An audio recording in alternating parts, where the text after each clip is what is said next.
আপনি কি জানতেন যে যদি আপনি ফেসবুকে কিছু পোস্ট করেন এবং আপনার ওই পোস্টের ভিতরে একটা ইউআরএল বা একটা লিঙ্ক থাকে, তাহলে আপনি 97% লেস লাইকলি কারো নিউজ ফিডে দেখার জন্য। মানে হইল গিয়ে, যদি 100 জন তাদের নিউজ ফিড ওপেন করে এবং আপনার পোস্টের ভিতরে যদি লিঙ্ক থাকে, তাহলে তার মধ্যে 97 জন কোনোদিন আপনার ওই পোস্ট খুঁজে পাবে না। ফেসবুক প্রত্যেক কোয়ার্টারে একটা রিপোর্ট পাবলিশ করে, যে রিপোর্টটাকে ওরা বলে ওয়াইডলি ভিউড কন্টেন্ট রিপোর্ট, এবং নামের মধ্যে যা বোঝা যাচ্ছে ব্যাপারটা এক্স্যাক্টলি তাই। ওয়াইডলি ভিউড কন্টেন্ট রিপোর্টের মূল উদ্দেশ্য হইল ওই কোয়ার্টারের ভিতরে ফেসবুকের ভিতরে ওয়াইডলি ভিউড, সবচেয়ে বেশি ভিউ হয়েছে যেসব কন্টেন্ট, সেই সব কন্টেন্ট নিয়ে একটা রিপোর্ট। এবং as a business owner or as a marketer, digital marketing আগ্রহী মানুষজন অথবা যাদের বিজনেস আছে, তাদের সবার এই রিপোর্টটা পড়া উচিত। আপনার পড়তে হবে না, কারণ আমি পড়ছি এবং টেকঅ্যাওয়েগুলো আমি আপনাকে জানাচ্ছি। চলুন শুরু করা যাক। 1 নম্বর টেকঅ্যাওয়ে, আপনি যদি এই টেবিলটা দেখেন, আপনি দেখবেন খুব ইন্টারেস্টিং একটা জিনিস ফেসবুক শেয়ার করছে, যে যখন কেউ কোনো পোস্ট শেয়ার করে, সেই পোস্টের ভিতরে যদি লিঙ্ক থাকে, তাইলে মাত্র 0.5% চান্স আছে যে ওই পোস্টটা অন্য মানুষের নিউজ ফিডে ভিজিবল হবে। সো যদি 100 জন পোটেনশিয়াল রিডার হয়, তার মধ্যে 0.5 জন, মানে 200 জন পোটেনশিয়াল রিডার হলে একজন পাবে সেই লিঙ্কটা তার নিউজ ফিডের ভিতরে। বাট সেম জিনিস যদি আপনি আবার করেন এবং এবার যদি লিঙ্ক না থাকে ওই পোস্টের ভিতরে, তাহলে 23% চান্স কেউ একজন তার নিউজ ফিডে ওই পোস্টটা খুঁজে পাবে। সো অ্যাজ আ ব্র্যান্ড আপনি চিন্তা করবেন, কিভাবে আমি আমার সেম মেসেজটা পৌঁছাইতে পারি লিঙ্ক শেয়ার না করে পোস্টের ভিতরে। ধরেন আপনি শাড়ি বেচেন বা ধরেন আপনি কফি বেচেন, আপনি যদি আপনার পোস্টের ভিতরে বলে দেন যে শাড়ি কেনার জন্য এই লিঙ্কে যান, লিঙ্কটা দিয়ে দিলেন, বা কফি কেনার জন্য এই লিঙ্কে যান, লিঙ্কটা দিয়ে দিলেন, আপনি কিন্তু পোস্টটা পোস্ট করার সাথে সাথেই হেরে গেলেন, কারণ 100 জনের মধ্যে 99.5 জন আপনার ওই পোস্টটা কখনো দেখবেই না অর্গ্যানিক্যালি। বাট আপনি যদি ওই পোস্টের ভিতরে লিঙ্কটা না দিতেন, আপনি যদি লিঙ্কটা ক্রিয়েটিভ ওয়েতে বুঝাইতেন, সো আপনি ভিডিওর মধ্যে দেখাইতেছেন, অথবা আপনি ভিডিওর মধ্যে বলে দিচ্ছেন, অথবা আপনি ইমেজের মধ্যে এমবেড করে দিচ্ছেন ইউআরএল, বা ইমেজের মধ্যে এমবেড করে দিচ্ছেন একটা কিউআর কোড এবং মানুষকে স্ক্যান করতে বলতেছেন, ক্রিয়েটিভ কোনো একটা ওয়েতে যদি আপনি এই প্রবলেমটা সলভ করতে পারেন, 0.5% থেকে 23%-এর কাছাকাছি চলে যাবে রিচ আপনার।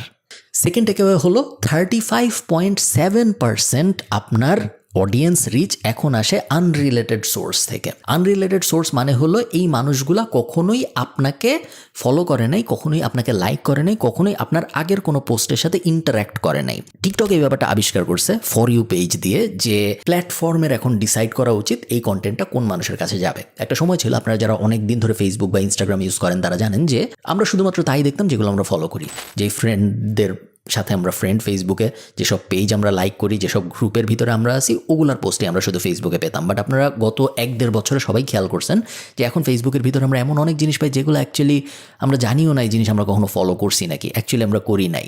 সো ফেসবুক ব্যাপারটা বুঝতে পারছে যে আমাদের মানে ফেসবুকের অডিয়েন্সকে এমন জিনিস দেখানো উচিত যেই জিনিস দেখালে তার ফেসবুকের ভিতরে থাকার সম্ভাবনা আরও বাড়বে, এবং এই জিনিস যদি এমন হয় যে এটা এমন কোথা থেকে খুঁজে আনতে হবে যে এই জিনিস সে আসলে ফলো করে না, তাতেও ফেসবুকের কোনো সমস্যা নেই।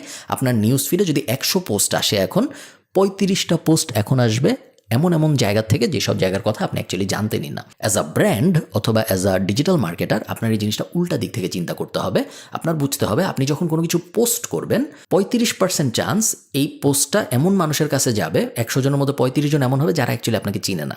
সো আপনার পোস্ট যদি সবসময় ডিপে যায়, আপনি যদি কখনো শাড়ির ডিটেইল নিয়ে কথা বলেন যে ডেলিভারি এভাবে দেই, বা শাড়ির ভিতরে এই এই ধরনের ম্যাটেরিয়াল আছে, এবং কখনো যদি আপনি বড় কথা না বলেন ম্যাক্রোভিউয়ে যে এটা আমার শাড়ির কোম্পানি, তাহলে কিন্তু ওই 35 জন বুঝবে না। কারণ আমরা জানি যে একটা মানুষকে, একটা সাধারণ মানুষকে একটা কাস্টমারে কনভার্ট করার জন্য আমাদের একটা ফানেলিং প্রসেসের মধ্যে দিয়ে যাইতে হয়। প্রথমে অ্যাওয়ারনেস হয়, তারপরে এই হয় সেই হয়, লাস্টে যায় অ্যাকশন হয়। সো আপনি যদি অ্যাওয়ারনেস স্টেজের কন্টেন্ট না বানান, সবসময় মিড লেভেল অথবা লোয়ার লেভেলের কন্টেন্ট বানান, তাহলে কিন্তু ওই অ্যাওয়ারনেসের মানুষগুলোকে আপনি পুরো এলিয়েনেট করে ফেলবেন, তারা কখনো আপনার ব্র্যান্ডের সংস্পর্শে এসে আর মজা পাবে না। সো কন্টেন্ট যখন আমরা বানাবো, আমাদের মাথায় রাখতে হবে আমরা 2 ধরনের কন্টেন্টই বানাবো। অ্যাওয়ারনেস ড্রিভেন কন্টেন্টও বানাবো, top of the funnel content যেটা আমরা বলি, একই সাথে আমরা মিডল অফ দ্য ফানেল কন্টেন্টও বানাবো, bottom of the funnel content তো অবভিয়াসলি আপনি বানাবেনই, যেগুলো কল টু অ্যাকশন থাকে।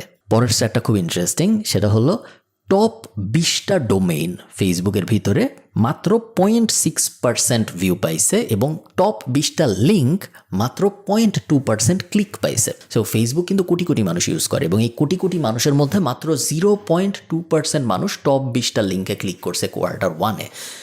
এটার তর্জমা আমি যেভাবে করি সেটা হলো, ভাইরালিটির পিছনে ছোটা as a brand is not a good idea. Virality খুব ভালো জিনিস, আমি যদি আমার কোনো পোস্ট বা আমার কোনো রিল সঠিকভাবে ভাইরাল করতে পারি খুবই ভালো, বাট আমি ইঞ্জিনিয়ার করার চেষ্টা করব না যেন আমার পোস্ট বা আমার ভিডিও ভাইরাল হয়। কারণ দেখা যাচ্ছে যে এটা মাত্র মানে 0.2% মানুষ সফল হয় এই জিনিস করতে যেয়ে।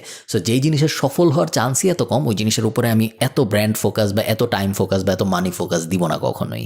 আপনারা যারা জানতে আগ্রহী, সবচেয়ে বেশি যেই ইউআরএল এ ফেসবুকে ক্লিক করা হয়েছে সেটা হলো youtube.com, এবং সেকেন্ড সবচেয়ে পপুলার যেটা সেটা হলো GoFundMe, এবং তারপরে পুরা লিস্টে যা যা আছে অলমোস্ট সবই নিউজ এবং গসিপ টাইপ নিউজের সোর্স।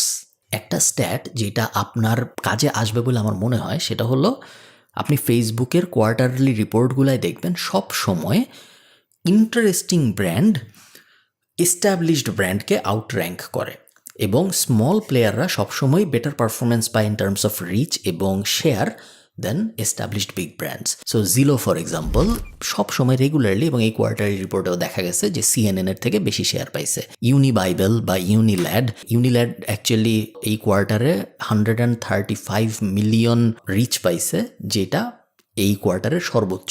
সো আপনি চিন্তা করেন পৃথিবীতে কত বড় বড় ব্র্যান্ড আছে যাদের আরও অনেক বেশি টাকা আছে এবং যারা কোটি কোটি টাকা খরচ করে ফেসবুকে, যেমন কোকা-কোলা, তারপরে ইউনিলিভার ইত্যাদি ইত্যাদি, crore crore brand, Apple. But সব ব্র্যান্ড যে রিচ পাইছে তার থেকে বেশি রিচ পাইছে ইউনিল্যাডের মতো একটা মিম ড্রিভেন পেজ।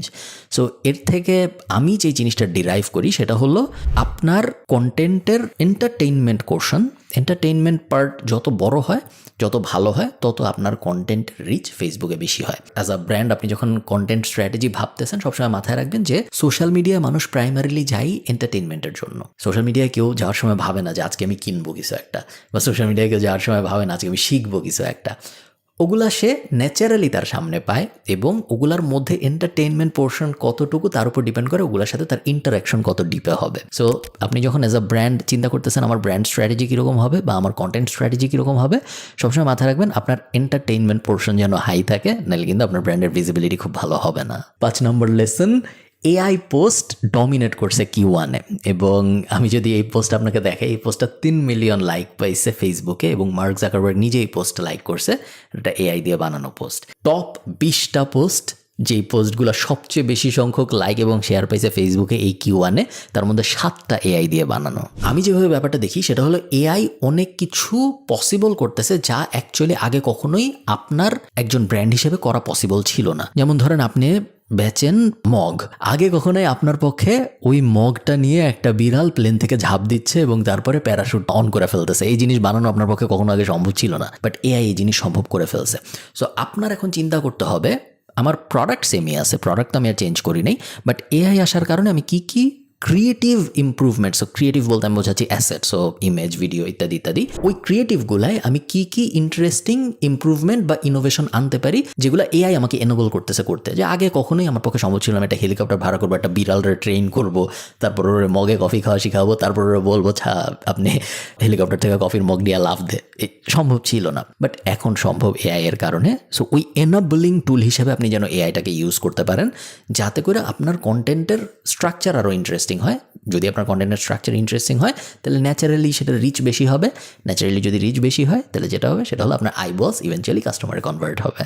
সো হ্যাঁ, আপনি যদি আমাকে জিজ্ঞেস করেন, আমার এই রিপোর্টের টেক অ্যাওয়ে হলো, 1 নম্বর টেক অ্যাওয়ে, AI ইউজ করা শুরু করেন, অবশ্যই পোস্ট করেন আরও বেশি, এবং থার্ড, লিঙ্ক দেওয়া যাবে না পোস্টের ভিতরে। 2 নম্বর টেক অ্যাওয়ে, 50%-এর মতো ভিউ আসতেছে আমার এক্সিস্টিং সোর্স থেকে, সো আমার ফলোয়ার, আমার ফ্রেন্ড, আমার ফেসবুক গ্রুপ ইত্যাদি ইত্যাদি। বাকি 50%-এর আশপাশে আমার আসতেছে আনরিলেটেড সোর্স থেকে।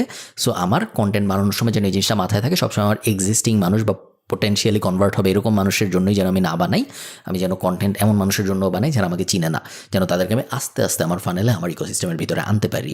এবং থার্ড, খুব important, have fun, be entertaining with your content. যদি আপনি এন্টারটেইনিং না হন, তাহলে অর্গ্যানিক পোস্ট করা বাদ দিয়ে 100% পেইডের দিকে চলে যাওয়া ভালো, কারণ অর্গ্যানিক পোস্টের গ্রোথ ফ্রিকোয়েন্সি বাড়েই শুধুমাত্র এন্টারটেইনমেন্টের কারণে। এখন তার মানে এই না যে এন্টারটেইনমেন্ট মানে নাচ গান, এডুকেশনাল জিনিসপত্র এন্টারটেইনমেন্টের ভিতরে পড়তে পারে। এডুকেশনাল জিনিসপত্র খুবই এন্টারটেইনিং হইতে পারে যদি আপনি যত্ন করে বানাইতে পারেন, বুঝে শুনে বানাইতে পারেন। বাট হ্যাঁ, এন্টারটেইনমেন্ট ব্যাপারটাকে একটু সিরিয়াসলি কনসিডার করতে হবে আপনাদের। সো ভালো থাকেন সবাই, সবার সাথে আমার কথা হবে পরের কোনো একটা ভিডিওতে। টাটা।